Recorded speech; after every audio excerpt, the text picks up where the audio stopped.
दोस्तों, आज हम आपके लिए लेकर आए हैं एक ऐसी कहानी जिसे सुनकर आपके होश उड़ जाएंगे।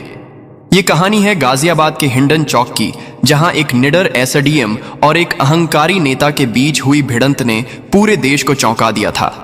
ये सिर्फ एक घटना नहीं थी, बल्कि कानून के राज और सत्ता के दुरुपयोग के बीच एक सीधी जंग थी। दोस्तों, कहानी को अंत तक जरूर देखना। गाजियाबाद के हिंडन चौक पर उस दिन सुबह की धूप कुछ ज्यादा ही तीखी थी, इतनी कि चमचमाते आसमान में भी गर्मी की तपिश साफ महसूस की जा सकती थी। शहर का सबसे व्यस्त यह चौराहा हमेशा की तरह गाड़ियों और लोगों की तेज आवाज से गूंज रहा था। सुबह के 10 चौराहे के ठीक बीचों बीच अपनी ड्यूटी पर मुस्तैद एसडीएम अंजना राव अपनी टीम के साथ खड़ी थी। उनकी नीली जीप सड़क के किनारे खड़ी थी और वह स्वयं एक हाथ में वॉकी टॉकी और दूसरे में फाइलों का बंडल थामे यातायात को व्यवस्थित करने का प्रयास कर रही थी। अंजना अपनी बेबाक ईमानदारी और सख्त मिजाज के लिए पूरे गाजियाबाद जिले में मशहूर थी। उनकी ख्याति एक ऐसी अधिकारी की थी जो नियम तोड़ने वालों को बख्शती नहीं, चाहे वह कितना भी बड़ा क्यों ना हो। उनका शांत लेकिन दृढ़ चेहरा यह बता रहा था कि वह अपने काम को कितनी गंभीरता से लेती है। तभी दूर से एक काली शानदार एसयूवी अपनी पूरी तेजी से लेन बदलती हुई आई।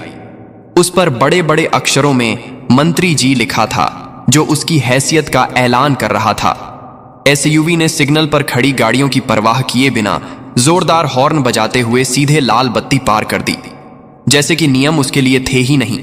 यह सिर्फ एक रेड लाइट जंप नहीं था, बल्कि कानून के प्रति खुली अवमानना का प्रदर्शन था। ड्राइवर की तेजी और गाड़ी की गति ने चौराहे पर मौजूद सभी लोगों का ध्यान खींच लिया। अंजना राव ने तुरंत इस हरकत को भांप लिया। उन्होंने अपनी हथेली उठाई और उस बेलगाम एसयूवी को रोकने का स्पष्ट इशारा किया। उनकी आवाज में तीखापन था, गाड़ी रोको।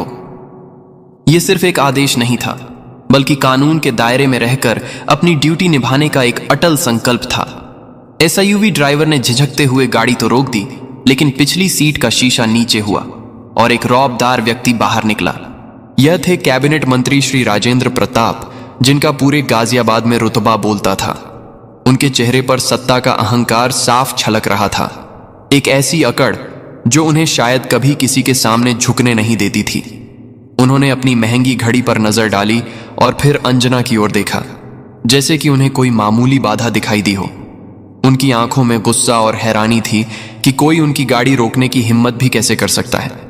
तुम्हें पता नहीं मैं कौन हूं? यह क्या मजाक है? राजेंद्र प्रताप ने लगभग चिल्लाते हुए कहा। उनकी आवाज में क्रोध और उपहास दोनों थे।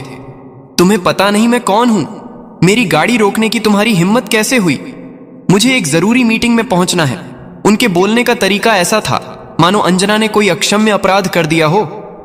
अंजना राव शांत और अविचलित उनके सामने खड़ी थी। उनकी आंखों में जरा भी डर नहीं था। माफ कीजिए सर, आपने लाल बत्ती पार की है। यह यातायात नियमों का स्पष्ट उल्लंघन है। उनकी आवाज में दृढ़ता थी, लेकिन कोई चुनौती या अपमान नहीं। वह बस अपना कर्तव्य निभा रही थी। राजेंद्र प्रताप जोर से हंसे। उनकी हंसी में कटुता थी। नियम? तुम मुझे नियम सिखाओगी? तुम्हें पता है मैं इस पूरे प्रदेश का मालिक हूं। ये सारे नियम मेरी जेब में रहते हैं। तुम मेरी कार का नंबर प्लेट देखो, मंत्री जी लिखा है। क्या तुम्हें यह भी नहीं पता कि मंत्रियों के लिए कोई नियम नहीं होते? उनके लहजे में घमंड साफ झलक रहा था, जैसे कानून उनके लिए नहीं बल्कि दूसरों के लिए बने हों। कानून सबके लिए बराबर है सर, अंजना ने अपनी आवाज में दृढ़ता भरते हुए कहा। उनके चेहरे पर कोई शिकन नहीं थी। और मैं अपनी ड्यूटी निभा रही हूं। मेरा काम यह सुनिश्चित करना है कि कानून का पालन हो, चाहे वह कोई भी हो। उनके शब्दों में कर्तव्य निष्ठा का स्पष्ट संदेश था। राजेंद्र प्रताप का चेहरा गुस्से से तमतमा उठा। उनकी नसें तन गई थीं। ड्यूटी? तुम जैसी एक छोटी मोटी अधिकारी मुझे ड्यूटी समझाएगी? तुम्हें मेरी बात माननी चाहिए, सवाल नहीं उठाने चाहिए। यह सब करके तुम अपनी नौकरी खतरे में डाल रही हो। उन्होंने अंजना को डराने की कोशिश की, अपने पद और शक्ति का दुरुपयोग करते हुए। अंजना ने सीधे उनकी आंखों में देखा। उनकी नजरें मिली और अंजना की आंखों में जरा भी डर नहीं था, बल्कि एक फौलादी दृढ़ता थी जो किसी भी तूफान का सामना करने को तैयार थी। सर, मैं अपनी वर्दी की कसम खाकर कहती हूं कि मैं अपना काम पूरी निष्ठा से करूंगी। आपको जुर्माना भरना होगा। उन्होंने अपनी जेब से चालान बुक निकाली। यह उनके अटल संकल्प का प्रतीक था।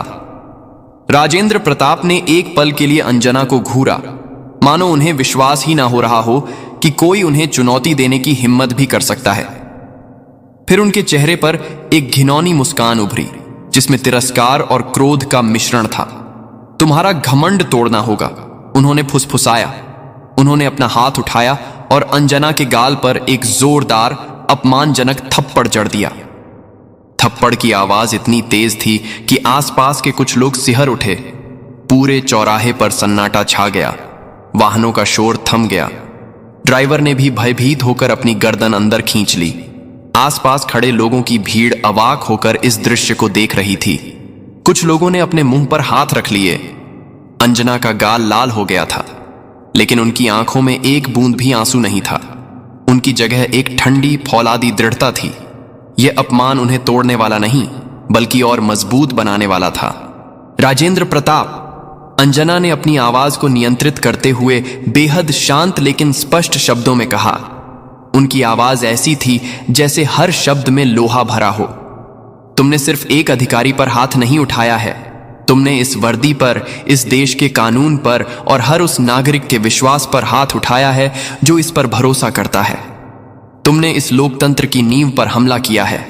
उनके शब्दों में दर्द नहीं, बल्कि न्याय की पुकार थी। हेलो कमिश्नर सर, मैं एसडीएम अंजना राव बोल रही हूं। मैं हिंडन चौक पर हूं। यहां कैबिनेट मंत्री श्री राजेंद्र प्रताप ने लाल बत्ती तोड़ी और जब मैंने उन्हें रोकने की कोशिश की तो उन्होंने मुझे थप्पड़ मारा। उनकी आवाज में कोई घबराहट नहीं थी, सिर्फ तथ्यों का स्पष्ट बयान। दूसरी तरफ से कुछ देर बात हुई। राजेंद्र प्रताप के चेहरे पर अब थोड़ी चिंता झलकने लगी थी। उन्हें उम्मीद नहीं थी कि अंजना इतनी जल्दी और इतनी निडरता से प्रतिक्रिया देंगी। सीधे कमिश्नर को कॉल कर देंगी। उन्हें अपनी गलती का एहसास थोड़ा थोड़ा होने लगा था। सर, अंजना ने फोन पर कहा, मैं आपसे निवेदन करती हूं कि इस मामले में तत्काल और कठोर कार्यवाही की जाए। यह केवल मेरा अपमान नहीं, बल्कि पूरे प्रशासन का और इस लोकतांत्रिक व्यवस्था का अपमान है। अगर आज हमने उन्हें नहीं रोका तो कोई भी कानून को नहीं मानेगा। यह सिर्फ व्यक्तिगत प्रतिशोध नहीं, बल्कि न्याय के लिए एक अपील थी। फोन रखने के बाद अंजना ने राजेंद्र प्रताप की ओर देखा। उनकी आंखें मिलीं और राजेंद्र प्रताप अपनी नजरें नहीं झुका पाए। सर, आपकी गाड़ी जब्त की जा रही है और आपके खिलाफ सरकारी काम में बाधा डालने, एक लोक सेवक पर हमला करने और यातायात नियमों का उल्लंघन करने के आरोप में तुरंत मामला दर्ज किया जाएगा। पुलिस आपको यहीं से हिरासत में लेगी। अंजना के चेहरे पर अब कोई हिचक नहीं थी। राजेंद्र प्रताप ने गुस्से में भड़क कर कहा, तुम पागल हो गई हो। तुम्हें पता नहीं तुम किसके साथ पंगा ले रही हो। मैं तुम्हें देख लूंगा। उनकी आवाज में भय और गुस्सा दोनों थे। तभी दूर से पुलिस सायरन की आवाज तेजी से सुनाई देने लगी और कुछ ही मिनटों में पुलिस की कई गाड़ियां, जिनमें कमिश्नर की आधिकारिक गाड़ी भी थी, मौके पर पहुंच गई। स्वयं कमिश्नर विवेक कुमार अपनी टीम के साथ वहां मौजूद थे। कमिश्नर ने भीड़ को हटाकर रास्ता बनाया और सीधे अंजना के पास आए। उनके चेहरे पर चिंता और दृढ़ संकल्प दोनों थे। कमिश्नर ने अंजना की ओर देखा। मैडम, आप ठीक हैं? उनकी आवाज में सम्मान और चिंता दोनों थे। अंजना ने बस धीरे से सिर हिलाया। उनके गाल पर थप्पड़ का निशान अभी भी साफ दिख रहा था, जो उस अपमानजनक घटना का गवाह था। कमिश्नर ने राजेंद्र प्रताप की ओर रुख किया। उनके चेहरे पर अब कोई नरमी नहीं थी। राजेंद्र जी, आपको यह सब करने से पहले 10 बार सोचना चाहिए था। आप एक जनप्रतिनिधि हैं, कानून बनाने वाले हैं, तोड़ने वाले नहीं। यह बेहद शर्मनाक घटना है। कमिश्नर के शब्दों में स्पष्ट संदेश था कि कानून से कोई बड़ा नहीं। राजेंद्र प्रताप अब बुरी तरह घबरा गए थे।